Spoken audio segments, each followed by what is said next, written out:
On? Your mic on? Okay, here we go. Try one more time. Good evening. Thank you for coming to tonight's council meeting. For the record, it's June 1st, 2023, and the time is 6:31. I'll begin with the roll call. So council, when I call your name, please say here or present. Council member, Mayor Maxton. Here. Council member Stroop. Here. Keith Roden is not present. Council member Bliss. Here. Kerner. Here. Parker. Here. And Menchow. Present. With 6 council members present, a quorum is declared. Thank you, Christina. You're welcome. And would everybody please stand and join me in the Pledge of Allegiance? I pledge allegiance to the flag of the United States of America and to the republic for which it stands, one nation, under God, indivisible, with liberty and justice for all. And thank you, and thank everybody for being here tonight. Reminder, we are live broadcasting the meeting tonight. I ask that if you do have an opportunity to speak as part of the council meeting, that those that are here, that you would use the microphone up here. That is so that the people that are watching the live broadcast will be able to hear the comments that are being made. If you do get an opportunity to speak, I ask that you introduce yourself, and then if you're with an agency, please state what agency you're with or whether or not you're a Fair Oaks Ranch resident. We'll move on to citizens to be heard. We had nobody sign up as part of citizens to be heard tonight. Is there anybody here tonight that didn't get an opportunity to sign up that would like to speak? All right, nobody's jumping at the opportunity. So we'll move on to our presentations tonight, and we have one special presentation tonight, which is a 25-year service award for a member of our city staff. Yes, sir, Mr. Mayor. Joanna Merrill here, Director of Human Resources and Communications. And tonight I am very honored to be able to present 25 years of service to the city of Fair Oaks Ranch to Miss Carol Van Zant. Carol, if you'll come stand up here next to me as we accolade you. If you'll stand on this side, over here. Oh my. We have a big to-do here. So Carol has been with the city for 25 years. I have had personally the privilege to be able to work with her for the last 4 years that I've been here, and I just personally have learned so many things about how municipalities work, local government, the city specifically as far as history, the rich stories that I've heard from her throughout her time here. But that's just my experience. So Carol actually has held a few different positions here at the city. Currently, she is the Assistant City Manager over Community Services, which houses the entirety of our Public Works Department. And as many of you know, that's one of the largest portions of our city as far as employees go and services. But prior to that, she held roles as the City Secretary and a dual role as city secretary and assistant to the city manager as well. So Carol has been here. She's seen pretty much everything there is to see here at the city. Certification-wise, throughout her time here, she has continued to learn and grow and just extend her knowledge in every way possible. So she is a certified public manager as of this most recent December. She is also a Texas registered municipal clerk. From her time as city secretary, she has maintained that certification throughout the years, and a certified municipal clerk through the international organization as well. So Carol has seen and worked with 5 different mayors. So sorry, Mayor, you're not the first one. Several different council members, obviously, throughout the years, 5 city managers, and 3 different city attorneys, which I thought was interesting too. She has served on multiple boards in different organizations throughout the state of Texas, including the Municipal Clerks Association, the Alamo chapter, of Municipal Clerks Association, where she served as the chapter board president. the Hill Country Chapter Board President, and currently she is serving as the City Manager's Region 8 Board President. And she just continues to serve on multiple other boards and organizations as chairmans or representatives throughout the state and local government associations. She's even co-authored, which I thought was really neat, I learned about. She co-authored the Texas Registered Municipal Clerks Election Law Newcomers Training. And if you've ever tried to write training for a new anybody, it's extremely difficult, and so that's amazing. She's published an article on consumer fraud scams in the Texas Municipal League publications, and she's even served as a panelist on the 2020 Public Administration Careers Symposium at the University of Texas at San Antonio. So throughout her years of public service, she has just gone above and beyond to not only provide to our city locally, but to also share her knowledge and expertise with other organizations throughout the local municipality network and throughout the state of Texas. So just please join me in congratulating Carol on 25 years of service with the city. We're so proud and honored to have her with us and on our team.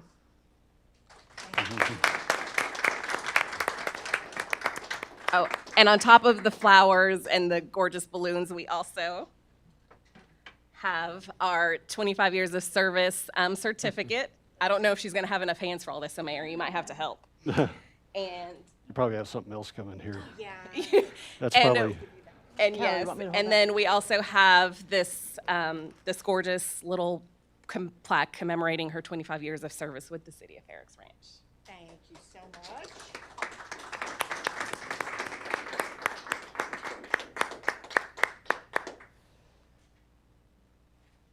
you know, 25 years of service means that Carol started working here in 1998. Yep. And during that time, about that time, around 2000, the population of Fair Oaks Ranch was about 4,000 people, and we had about 1,500 homes. The city itself is 35 years old now, and Carol has been a part of that for 25 years. And you heard all the accolades of everything that she's accomplished during that time period. But when I look at it, it's more of how the city has developed and where it has come from during those 25 years, and the contributions that were made by Carol Van Zant that have brought it to what it is today. And so, Carol, we thank you for all that you do. Can we stick that one back down under there, too? And on behalf of all the city council members, we'd like to present you with just something to say thank you for all you do for us on a daily basis, but really for all that you've done for the city for the past 25 years. So thank you. Thank you. These are gorgeous, and it's been my pleasure and honor to work for the city of Fair Oaks Ranch. Greatly appreciate the time and hope to be here a little bit longer.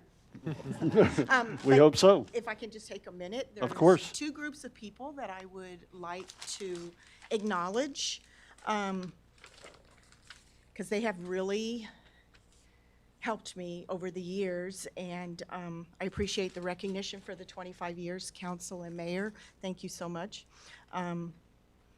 First, I would like to acknowledge the employees of Fair Oaks Ranch.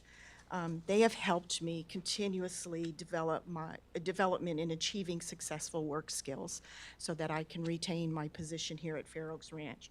Most importantly, they allow me to mentor them through my institutional knowledge so that the history of Fair Oaks Ranch doesn't get forgotten. I appreciate each and every one of them every day. They help me get out of bed every day and come to work. Lastly, and most importantly, I thank the citizens of Fair Oaks Ranch. Without your support and encouragement, I may not be here today. Because of you, I strive to maintain my strong dedication and loyalty to the city of Fair Oaks Ranch. So thank you again for the recognition. I greatly appreciate it, and the years went quite quickly. So thank you, I appreciate it.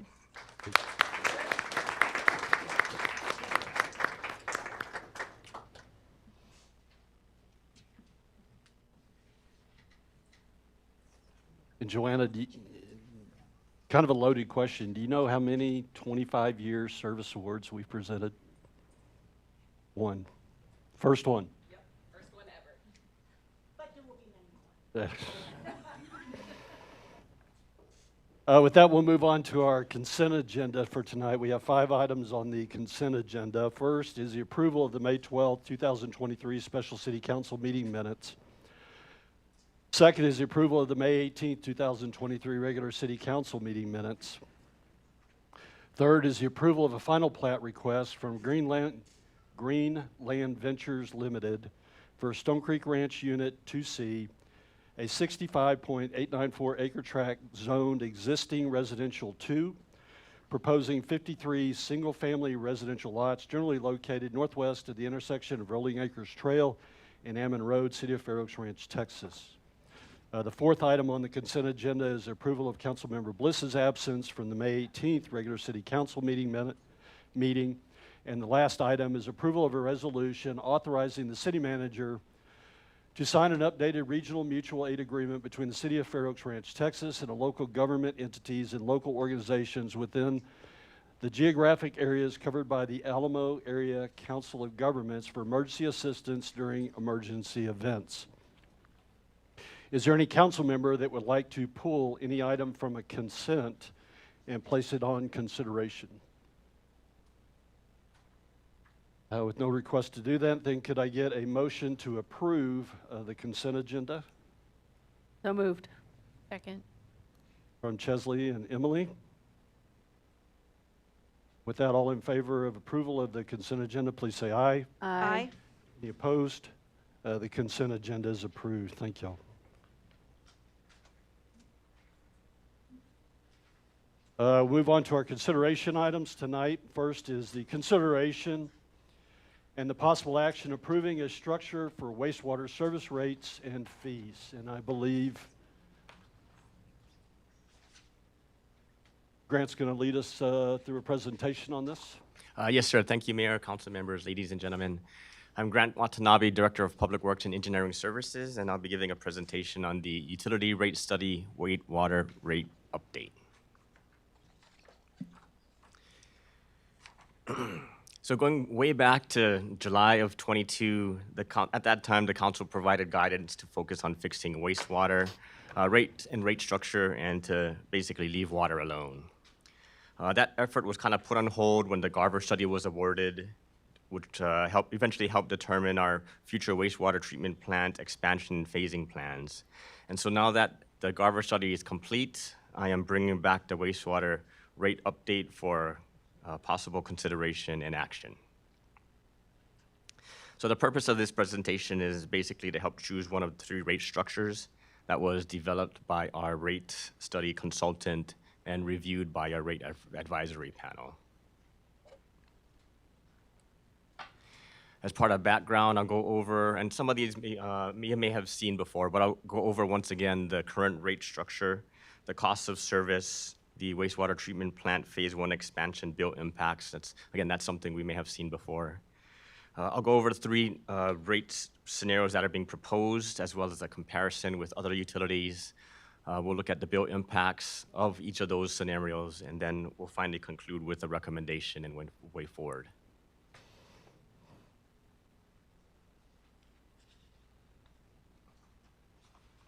All right. Again, most are familiar with this. Our service availability charge is charged to all customers at $40.86. We also charge all customers a total fee amount of $6.47. And again, all customers, wastewater customers, that is, pays a monthly rate of $47.33. So regardless if you're a family of 2, a family of 5, or a commercial establishment that has hundreds of members, you're paying $47.33 per month. Now, what we've learned through the course of our rate study is that we need to increase about 50% to cover our cost of service.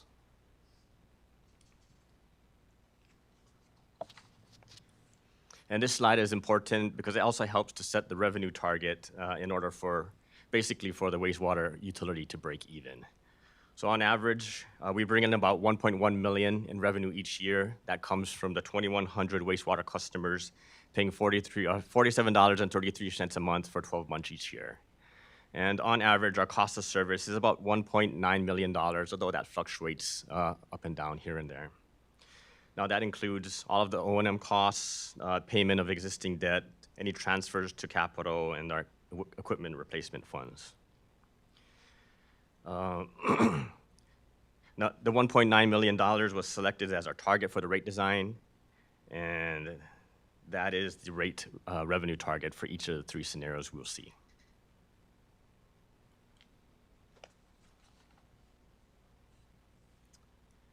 This is a slide that we briefly covered back in April when we were looking at the wastewater treatment plant phasing alternatives.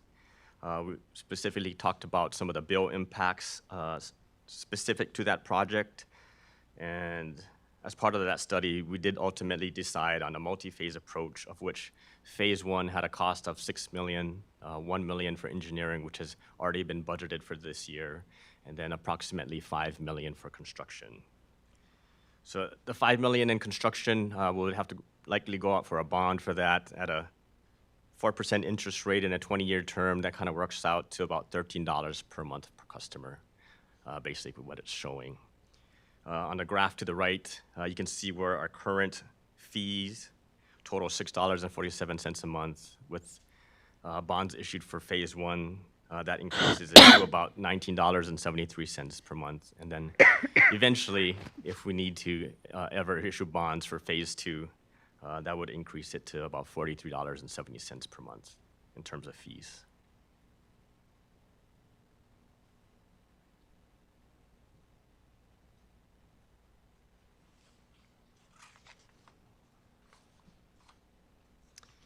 These are the three scenarios that were developed by our rate study consultants. You can see in the first column of the chart our existing rates. Under scenario one, it maintains that flat rate structure paid by all customers. That's a total of $69.46 across all customers. Under scenarios 2 and 3, a volumetric rate is established. So specifically under scenario 2, the service availability charge is reduced. We maintain the current fees, and we establish a volumetric rate of $6 per 1,000 gallons of wastewater. Scenario 3 is similar and a little bit different. In scenario 3, the capital reserve fee and the debt service fee is rolled into the volumetric rate. So that's the reason for the increase in the volumetric rate and also the decrease in the fees. The one fee that is still maintained is a TCEQ fee, but it's fairly minimal.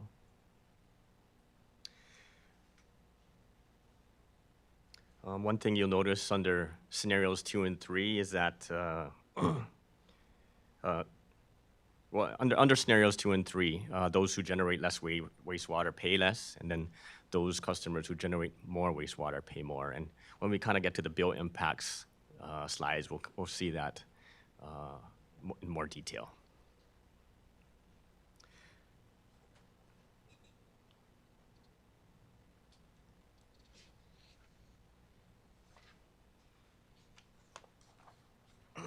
One thing I did want to show is that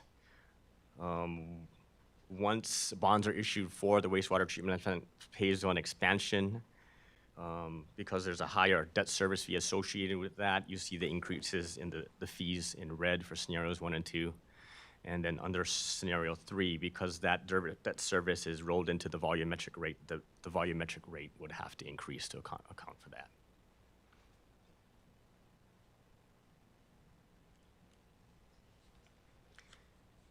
And I know it's been a while that our city has had winter averaging, but just to recap how that works, and many other cities have winter averaging. But basically, because there's so little outdoor usage during the winter, and that the majority of the water used indoor actually ends up down the drain, whether it's doing laundry, bathing, washing dishes. Even if you're drinking, that water eventually goes down the drain too. But best average or estimate of wastewater generated is the average of the consumption during the months of December, January, and February. And some utilities use slightly different months, but most use those months of December, January, and February.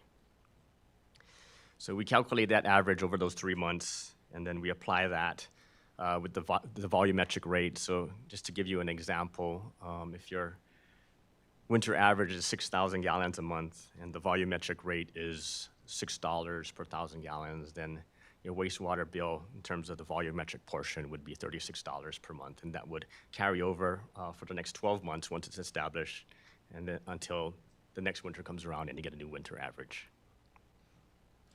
For those new customers that don't have a winter average, what most utilities do is just assign the average consumption. In our case, it's about 6,000 gallons until they've been there long enough to generate their own specific winter average. And then lastly, if you're an existing customer moving from one part of the city to the other, you are allowed to carry that winter average with you when you move to a new different location.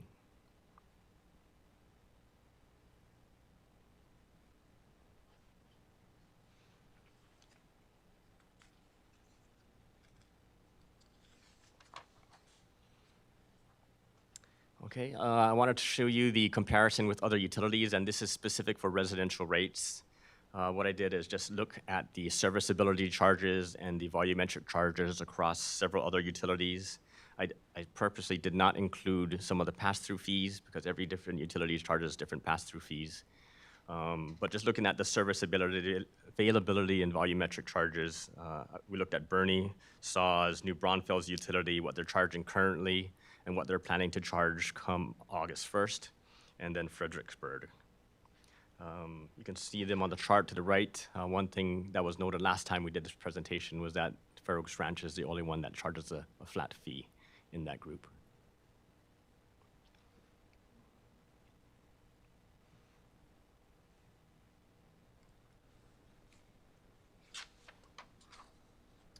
All right, on this slide, a very similar chart. What I tried to do is dim out the other utilities and overlay the 3 scenarios that are under consideration so that we can see how the 3 scenarios compare to what other utilities are charging. Scenario 1, which is in navy blue, that was our flat fee scenario, scenario 1. In burnt orange is our scenario 2, which had a volumetric rate of $6 per 1,000 gallons, and then scenario 3, which is dark brown, had a slightly higher volumetric charge.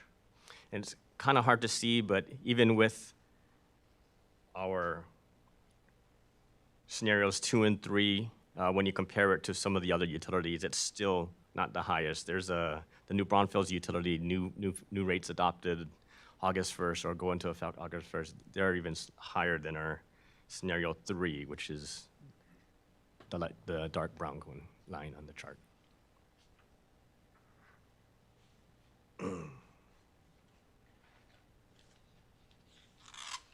And then I guess one other thing I wanted to mention, I suspect that once some of these other utilities do their next utility rate study, that they'll also be increasing as well, as all utilities are seeing increases in O&M costs across the industry.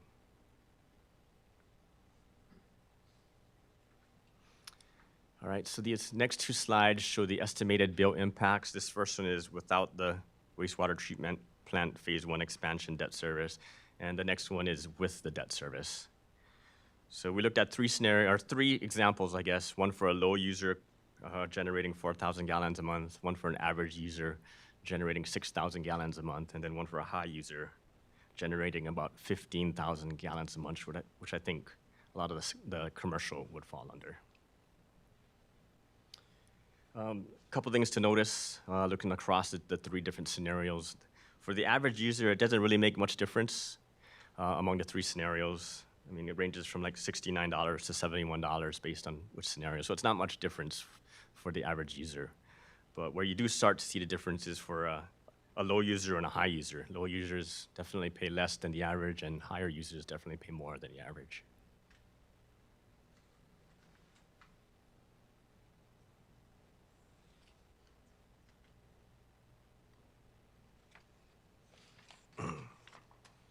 Okay, again, this is the same chart, but with the wastewater treatment plant phase 1 expansion debt service. And the same 2 comparisons hold true. For the average user, there's not much difference between the three scenarios. It ranges from $82 to about $85. And again, for scenarios 2 and 3, the lower users pay less and the higher users pay more.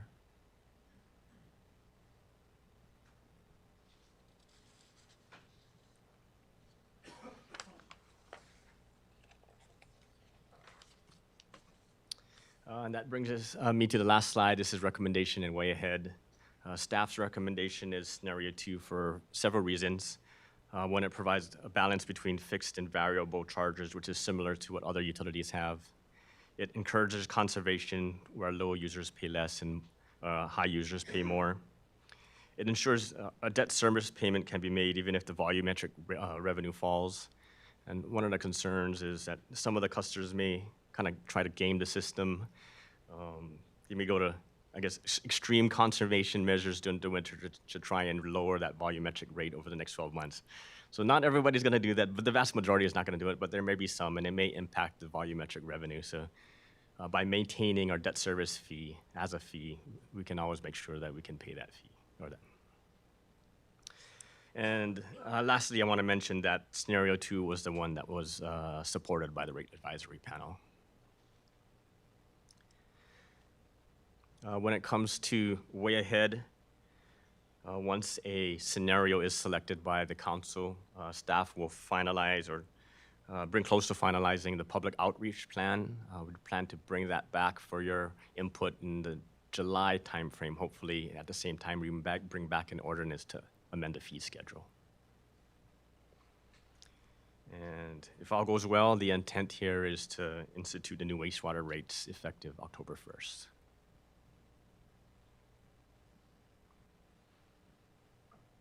And with that, I believe that concludes my presentation, but if there's any questions, I'd be happy to answer them now. With the potential wastewater rate becoming effective October 1st, how are you going to calculate, are you going to go back and calculate the winter based off of this past winter when nobody knew they were being graded on that? Yeah, so that's one thing that or we can also choose to just use the average 6,000 gallons per customer For the first- until everybody establishes their own winter average. I think that would seem appropriate to me. There was another question I had and I can't remember. Right now, we're just going to recommend which scenario, and then the actual rates would come back in a separate ordinance, correct? City managers That nodding is- is yes, yes, we will bring back an ordinance Yes, to that- adopt that's the correct. So actual what we're looking for rates. tonight is formal authorization from the council to develop the final rate calculations to bring an ordinance for you that will be effective with the new fiscal year 23-24 budget. Got it. So the fee ordinance itself will come back to you. And then how often is staff recommending we reevaluate these rates? So after we establish this rate, October 1st, whatever those numbers end up being, you know, this is the first time we're using volumetric and doing all this stuff. I mean, at some point, we should probably go back and say, is this too much? Is this too little? You know, because our goal is to pay for the costs. What if we overshot a little bit? How often do you recommend we come back? Mm-hmm. I think at least as part of every budget cycle, we look at what our Yeah, I projected mean, and expenses. we do this now too for all of Right. obviously all of our operations, but especially utilities. We look at annually, make sure we are keeping up, like you're saying, and we know what the issue is with wastewater. But typically, I would expect an actual adjustment every 2 to 3 years. And I said, depending on circumstances, like you mentioned, but we'll be looking at it constantly.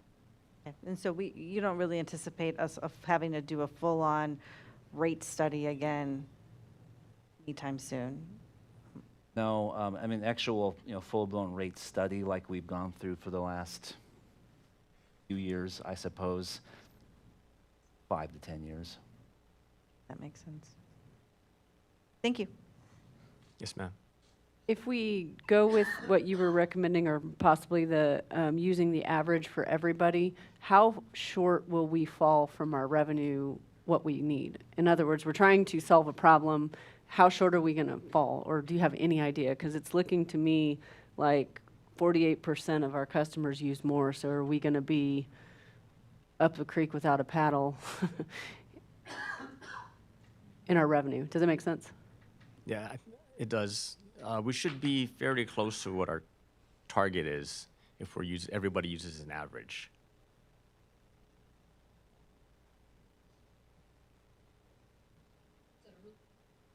Sorry, turned it off when I was coughing. It'll really only be for the first 4 months, and then you'll have that average, right? Then everybody will have a different winter average for their household. Do you know how many homes are in this 15,000 gallons a month or higher? No, because a lot of that includes the commercials, so no. But we can find that out.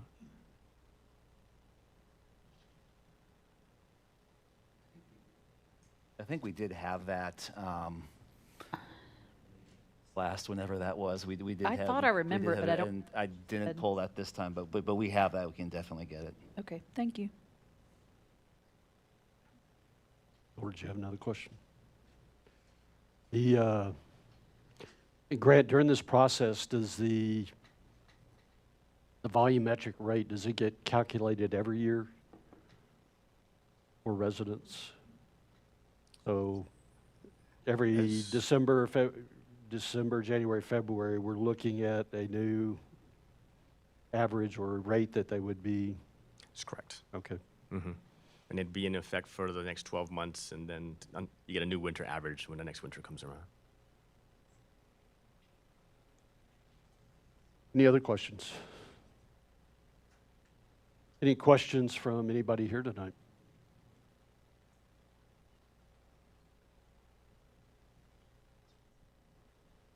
In looking at this, I like the staff recommendation of option number 2. And Grant listed out a couple of the recommendations of why. I like the debt service being a standard fee that we collect each month.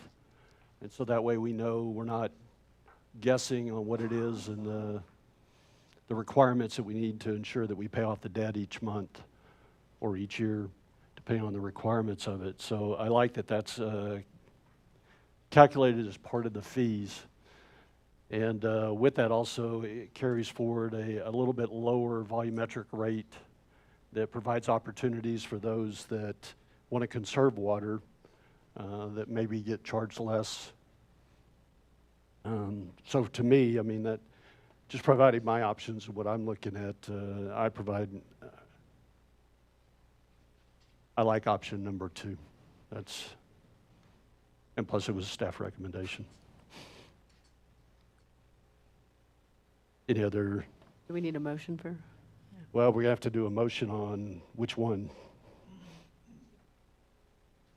Okay. Yep, 2.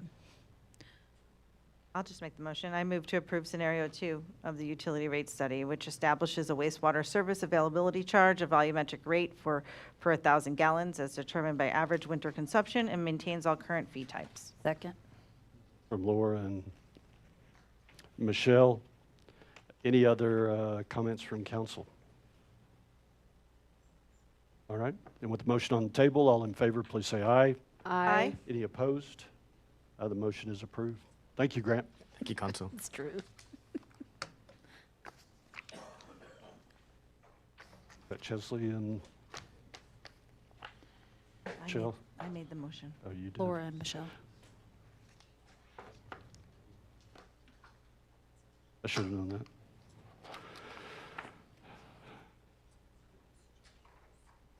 With that, we'll move on to our second consideration item tonight, which is listed as the consideration and possible action establishing the city's co-sponsorship of the 4th of July parade with the Fair Oaks Ranch Homeowners Association and approving a resolution declaring the parade a public purpose, authorizing street closures for the event, and authorizing the city manager to execute a memorandum of understanding with 4HOP. This consideration item was brought forth at our last council meeting, and we made a motion to postpone it to this council meeting, and that's why it's on the agenda tonight. During the time period between the last council meeting and this meeting, Forha has reconsidered their request and pulled it back, and they're going to go forward with some other events that they want to do, but no co-sponsorship and no golf cart parade as part of the 4th of July activities. As a result, there's no real consideration that needs to be made as part of this item, but because we postponed it to this meeting, then we have listed it as the motion, which would be to permanently postpone it, which would remove it from any consideration in the future. And so with that, is there any questions or comments from council? Any questions or comments from anybody here tonight?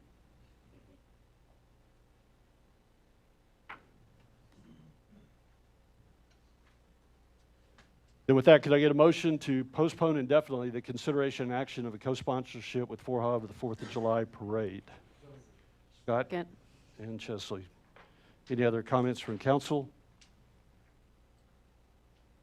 With the motion on the table, all in favor, please say aye.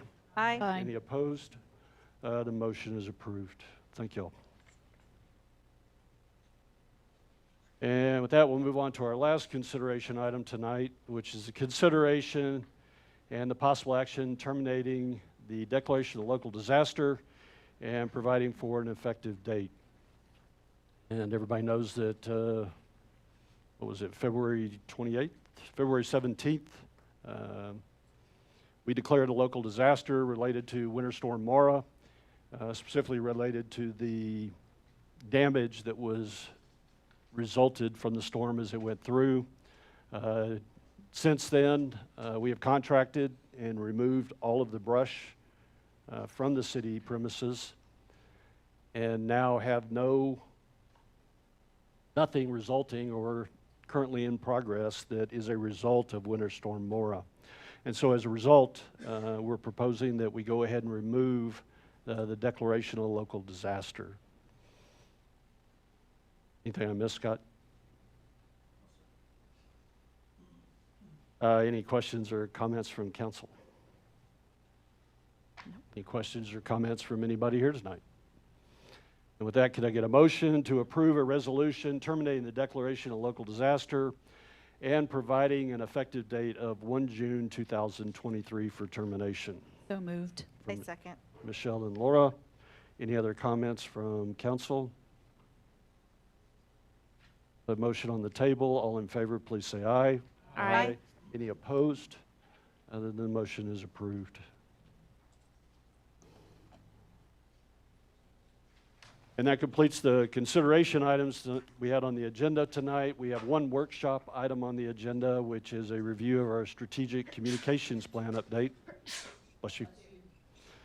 The fiscal year, that got delayed a bit, but we're providing an update to you. Okay. I was just, normally if there's a workshop, there's something expected, like some type of specific thing that we need to come to a conclusion over. But if there isn't, then that's fine. I'll just, Not specifically, other than any questions or comments you have. okay, thank you. Good evening, Council. My name is Casey Parker. I'm the Multimedia Communications Officer. Brought the Strategic Communications Plan to you a few months ago, well, almost a year ago now, I think. And so today we're just going to review some of the changes and then the status of those priorities and projects that we mentioned at the last, when we last discussed the plan.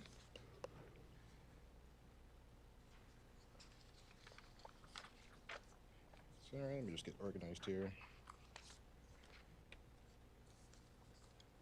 So the first priority we have is 5.2.1, to create, coordinate, and lead strategic communications efforts. I've separated them into projects and programs so that we can better identify which ones are kind of one-off, set-in-stone things, and then programs that are going to be on a continuous basis. So for projects, we have publish and promote vision, mission, and goals on web platforms, and then establish guidelines regarding city events. Under programs, we have established quarterly meetings with department heads and established monthly departmental communications meetings. There we go. So for the progress update for this one, we have established the monthly departmental communications meetings with the larger city departments. That includes Public Works and the Police Department. We have those usually at the beginning of the month. Mission and vision statements are visible on the city's website. They're listed under the mission and vision statements section on the city website. And then we have drafted guidelines for promoting city events. They're still under review, but these guidelines will allow us to more consistently promote events that are of value to the residents of our city. And then lastly, the meetings of the monthly meetings include the two largest departments, like I mentioned, and we also have bi-weekly meetings with Christina and the city secretary's office to discuss things like the agenda and then any announcements or events that are coming up as well.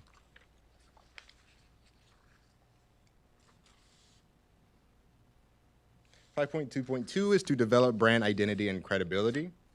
Our projects here are implement the website redesign, develop and implement the gateway signage program, and then develop and disseminate the city style guide. And then our programs are to highlight city council members, city staff, and city leadership. So our progress update, we've completed the initiation and planning phases of the website redesign project and are now into the design phase. The branding committee actually reviewed a draft of the website redesign, I believe a week or so ago, and submitted their feedback as well. And so we're still on track for a mid-fall 2023 rollout of the new website, pending any future kind of changes or design changes. And then for the city style guide, the major elements of the city style guide are in place. This includes the PowerPoint templates, which this is the final draft that you'll see here. So we plan to roll this out soon to all city staff so that we can have a unified PowerPoint or presentation templates. It includes typography, color schemes, and email signatures. We're still waiting to finalize updated letterheads and voice and language guidelines in there. But other than that, the major elements are in place. So here and then across kind of a lot of our social media graphics and even at the State of the City, you may have seen a kind of standardized color palette. So we've been trying to roll out these new colors, the ones that you see on the screen here, as part of that color palette. So we have kind of an olive green, a dark blue, the red, and then you'll see white occasionally as well. And then for 5.2.2.4, oh, I'm sorry, I used the wrong one. To highlight city leadership and staff, we've made it a practice to consistently highlight city leadership and staff to increase their visibility, including in videos, through social media, through our kind of recognition weeks or appreciation weeks, and just through identifying major milestones that city staff have accomplished or that city leadership participate in.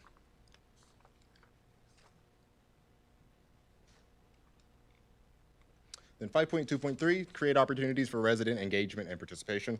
For projects here, we have disseminate a community survey, and then programs, develop and analyze digital media metrics, promote town hall meetings, and develop a community polls program. Oh, yes. I'm sorry?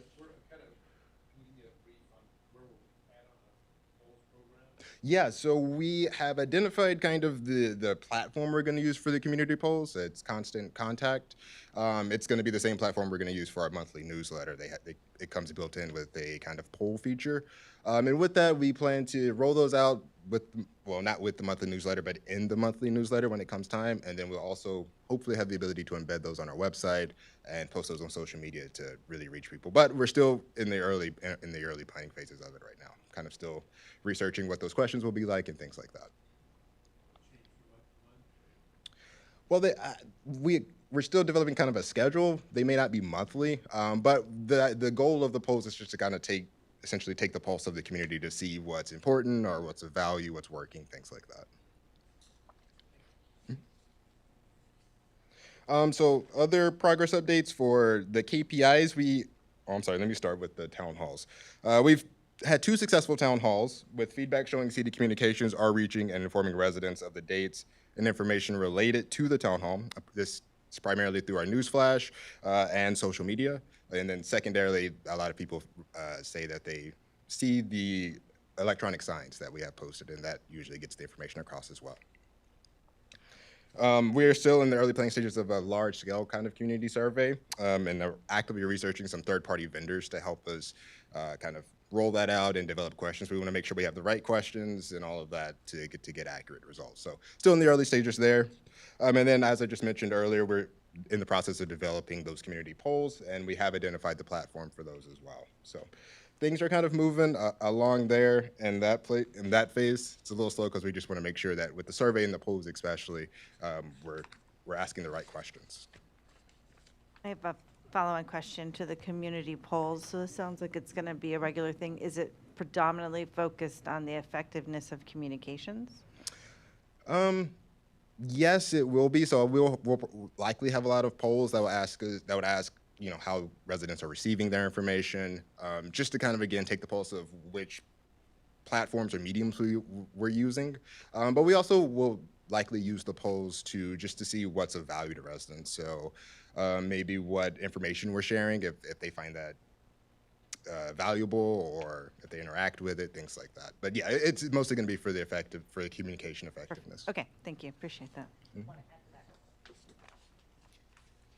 So just to add to what Casey said, with those community polls, so in the very beginning stages, we're wanting to know, like, how are we reaching our audience, the information, is it valuable to the community? And then eventually, as we go and we gather that information, we're figuring out, like, what's working for the community and what's not. One of the intentions will be down the line to come to council and say, hey, is there anything that you want to know? Any feedback that you want from the community on whether that's the development projects that we're working on or anything like that. So there are a multitude of ways that we can utilize these community polls, these community surveys. But the big community survey that we're going to do is going to get just a pulse on the community for where we are from a communication standpoint, from a resident satisfaction standpoint. So there's going to be a lot of different components for us to consider in that very first big community survey that we do. That will give us feedback and metrics to determine, like, hey, what areas do we need to go through next? Or are there certain areas that we do need to focus on? So it will help give us some guidance, that first one, to develop and ask the right questions, hopefully, to be able to give council some feedback on, hey, what is important to the entire community of Fair Oaks Ranch?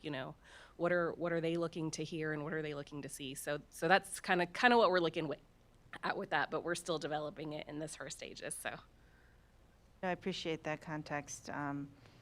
I do encourage you to come back to us before you put any issue polls out there, because I'm not 100% sold on that.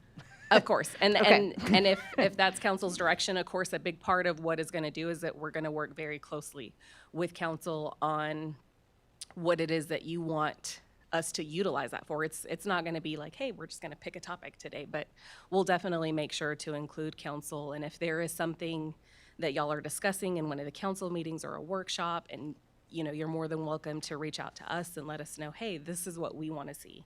And so we'll definitely be taking direction, and it'll be what I foresee as a very close partnership in trying to figure out how we utilize these to best serve the needs of the community, and to make sure that city staff and council have the right pulse on all the questions that you might have. So, also follow up, what's our target? I'm not trying to stop the date, asking for a date. What are we looking to kind of launch into business? So I think we have that in the handout that is in front of you, so I don't remember it right off. It just has a year. It doesn't say anywhere close to when in that year. Yeah, so, and that's on purpose. But which one is it? Develop, so the community survey, it looks like we have it. So obviously, we're looking at vendors right now, but we're hoping to start that sometime in the 2024 year, to begin, maybe not having sent it out in the 2024 year, but maybe develop the survey questions or whatever that is. So we're still looking at this. We don't anticipate it being a quick process or anything that we're going to do overnight, and we will definitely come back to council for feedback and information as needed. Yes, sir.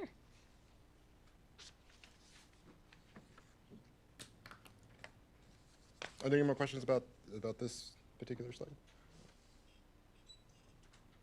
I have a question. Oh, I'm sorry. So I'm confused now that you said that, Joanna, because I'm looking at this thing that was on the desk when we got here. Mm-hmm. And it says project planning phase is 23, 24, and 25. So it's going to take 3 years to plan, to develop community polls? Yes, for the polls, because we want to push out the survey before we push out the polls. So we want to push out the large survey first, just to get the big pulse on, or the pulse on the residents in the community, and then use the large survey to kind of develop our community polls afterwards. So it's almost a two-phase process. Okay.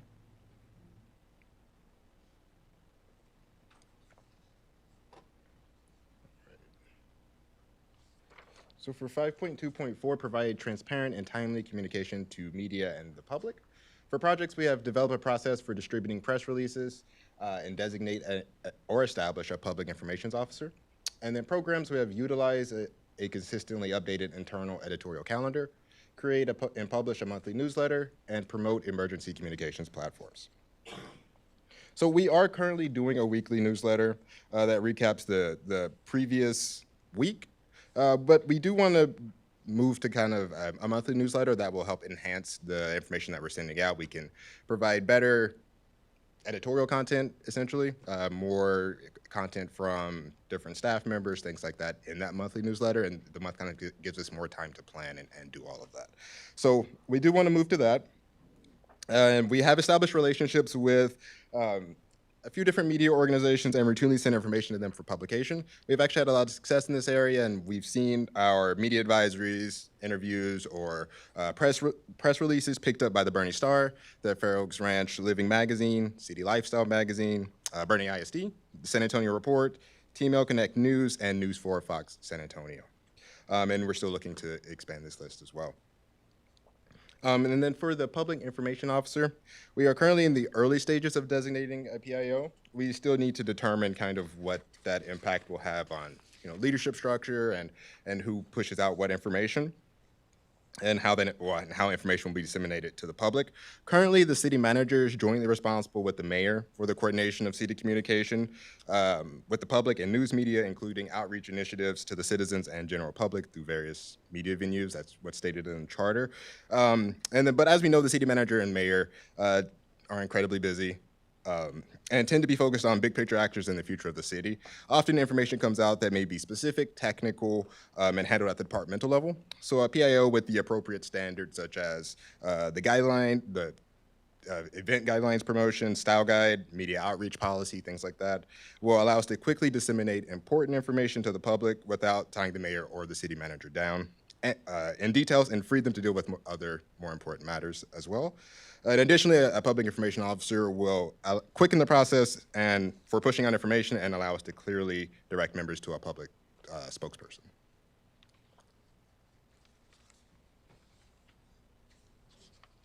Yes. Are you considering that will be somebody that we already have internally, a position that we have? I think at the moment we're not considering creating a new position, so yeah, it would be someone internally. Just designate someone as a public information officer. And then lastly, we have 5.2.5, ensure a well-informed city workforce. So for projects here, we have formalized training of staff regarding services and events, develop campaigns on city benefits, training and development and safety. And then programs, we have developed mechanisms to regularly communicate city initiatives, council policy, and management updates, and conduct biannual meetings to reinforce internal style utilization. So for our progress update, we are working to develop consistent standards and training for communicating with stakeholders. That's still in the stages of that. And then with the City Style Guide almost completed, the annual staff trainings are expected to begin in the new fiscal year. HR Communications regularly sends out internal emails and holds workshops to inform employees of city benefits. And then Communications utilizes an internal editorial calendar to schedule and communicate updates related to council initiatives. We use the same internal editorial calendar for both public information as well as internal information. And then that is all. Are there any other questions? I have just, since it's a workshop, I have a high-level question. I know when you guys came back previously and you showed us the first draft of the strategic communications plan, you took a lot of feedback from all of us, and I appreciate, it looks like a lot of it was incorporated. However, I don't believe it ever came back for us for approval. So this looks like it's written in a way, and projects have started in a way that we approve this as part of our strategic plan. And I don't disagree with the projects we're working on, but I don't remember us approving it. Is that? Yes, that's accurate. Okay. The intent was to you take that feedback, begin the projects like you're saying. When we do have our strategic action plan retreat here in a couple weeks, We'll roll it the into draft that? will be a part of that. Yes. Okay. So if obviously that can change, but that's been the intent since. Yeah, I December. mean, there's nothing in here I disagree with us doing. I just, and none of it actually, some of it has some cost related to it that I know we hadn't quite approved, but I think that's what my confusion was I thought that this update was going to be, here's the strategic plan for approval. And I appreciate all the progress we made. It's great. I really think it's wonderful. I just want it to be able to be formally incorporated into our strategic action plan. Sure, and by design, we've been focusing so far on the non-cost items that we can do. So many, several of these projects are year or multi-year projects, and that's why you see, to an earlier question, does this go out to FY25? I think it was on the poll one. So again, the short answer was yes. That doesn't mean it takes 3 years to create a poll, but by the time we go through the whole process, review, revamp, that is a long-term process. So that's why we intentionally focus on doing the planning aspects now. No, I appreciate it. Anybody else? No? Any, yes, sir. You know the deal. You have to use the mic. Yep. I just have a question. Sure. Rich Nichols, 8115 Windmill Circle in Fair Oaks. Question on the PIO, Public Information Officer. Chesley said that this is just going to, or you said, this is not going to be an established position, is that correct, on a newly established position on staff, but just a current staff member is going to be a spokesperson for the city, is that correct? That's the intention. Okay. One other point, I believe that our charter designates the mayor and the city council, or the mayor and the city manager be the spokespersons for the city. Just something to consider. You might have to amend the charter a little bit in order to make this work smoothly. Just a thought. Thank you.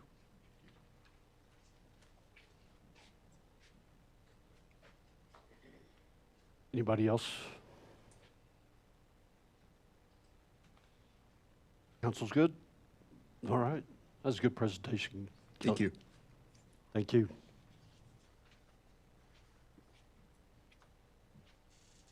We'll move on to requests and announcements now from council. Is there any council members that have an announcement that they'd like to make tonight?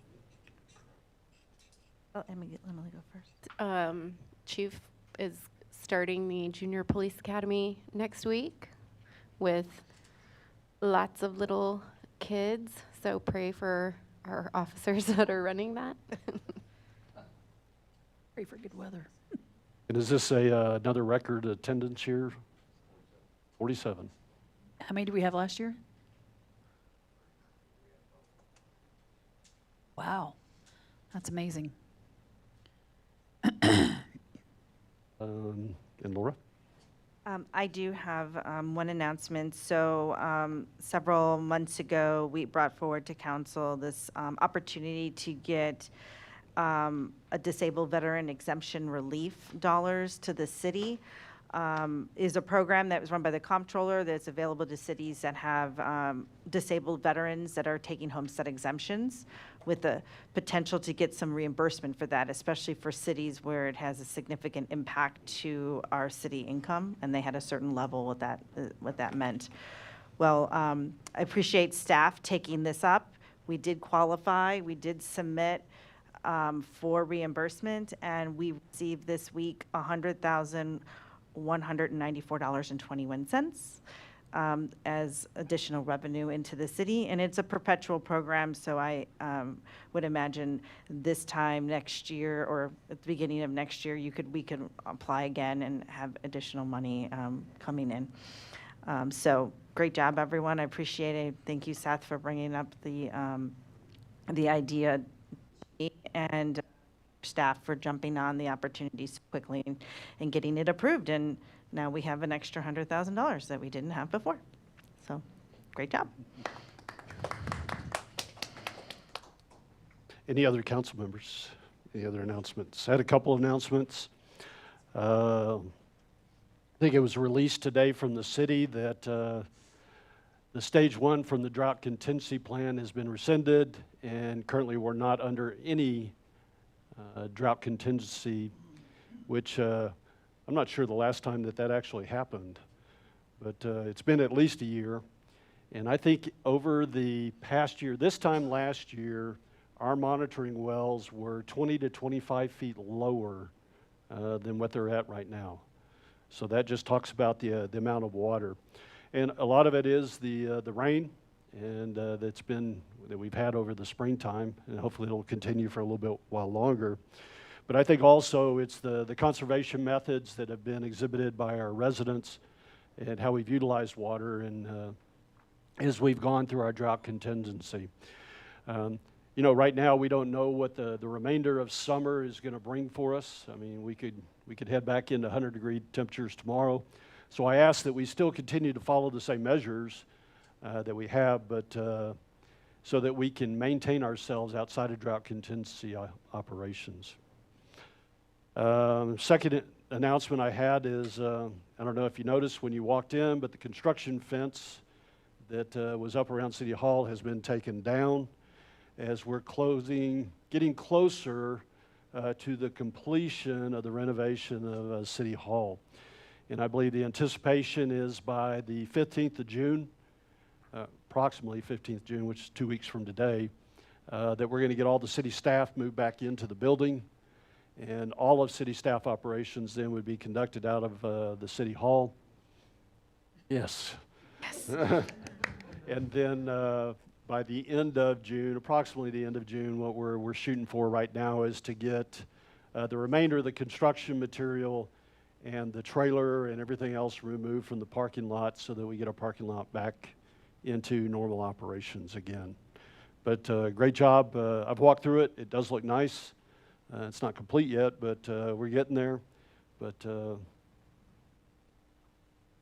and then the last announcement I had is the road maintenance program began this week with the rejuvenation, I believe was what we were working on this week. But that program will continue through the 3 phases through the end of summer, maybe anticipate it going into September with some of the projects that we have.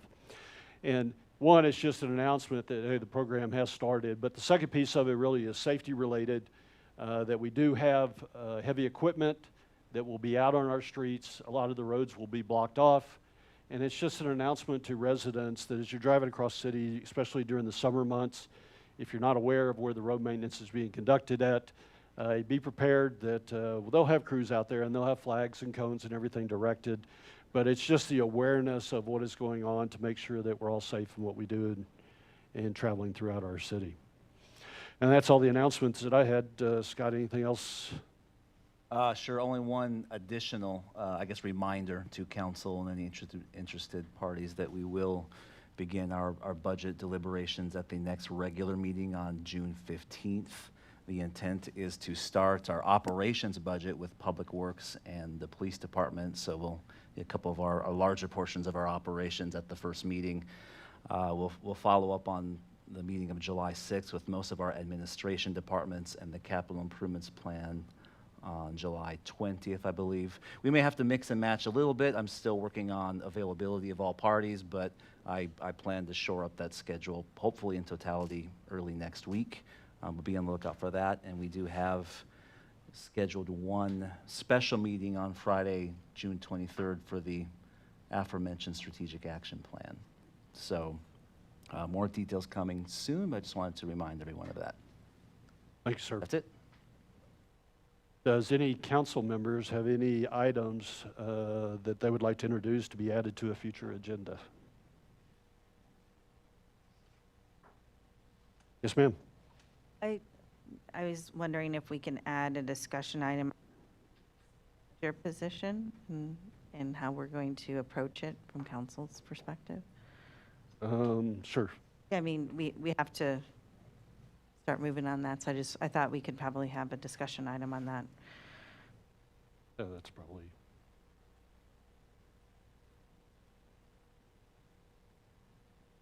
All right, anybody else?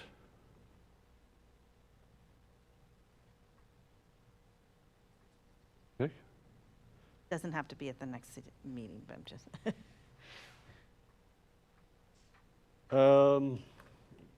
We will convene into executive session tonight pursuant to Section 551.101 of the Open Meetings Act of the Texas Government Code. A quorum of the governing body hereby convenes into closed session.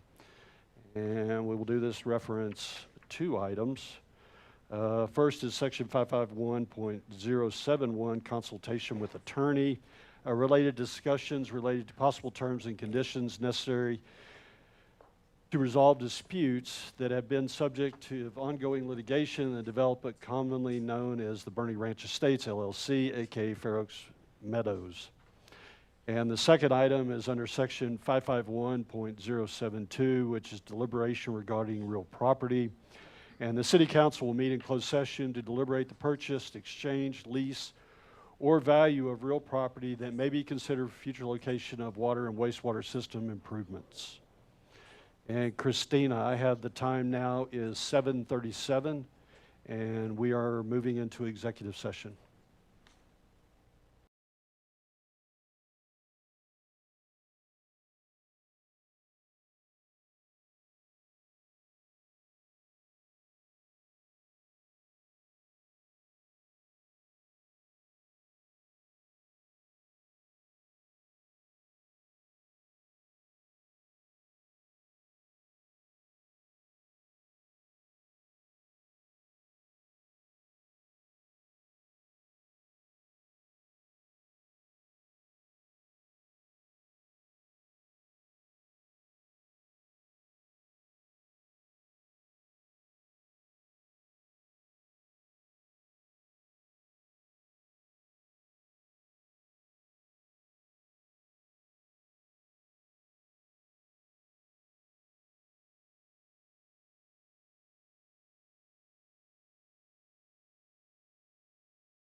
Yes, sir.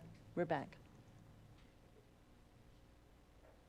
All right, I have the time now is 9:04, and we are back in open session. During our time in the executive session, we did cross one item that requires a consideration back in open session. And if I could get a motion to authorize the mayor and interim city manager to draft a letter related to the consideration for future location of water and wastewater system improvements. So moved.